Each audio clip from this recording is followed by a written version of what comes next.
Today I'm reading this article about Magellan, who is a Portuguese explorer during the 1500s.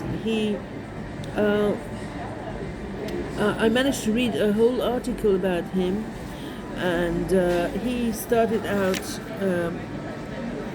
because there was a need to go to find spices. Instead of going to India and buying them from India, they thought they would find a different way of going to India and not through the Atlantic the usual way. But Magellan, amazing thing is that he actually found a way to go there because he discovered the Pacific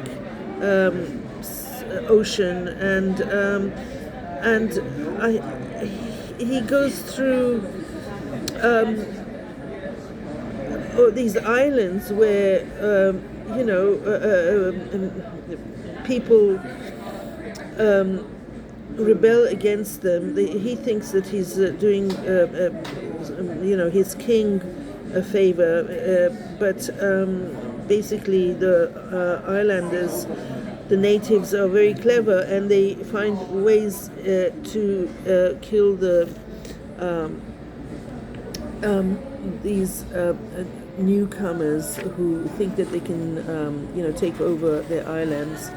And even if they've got the armor, they manage to not allow them to get in. The spices, like this one, are really extraordinarily precious, even though for many centuries they've been using these spices in China and India, and and that has been a commerce.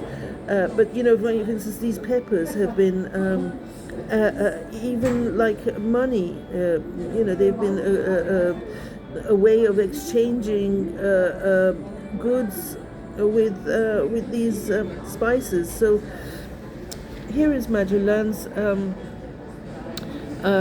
trying to go to India. You see, he's trying to go to India, but he finds, he comes out from Portugal and Spain, and then he actually goes and finds the Pacific Ocean and the Philippines. So he doesn't know that the world is round. But some of the people contemporaries know that the world is round, and they've already made in Nuremberg. They've already made a world map which is round. But Magellan, poor thing, he's a kind of a soldier. He has a different mind, and so he goes out to find these spices, and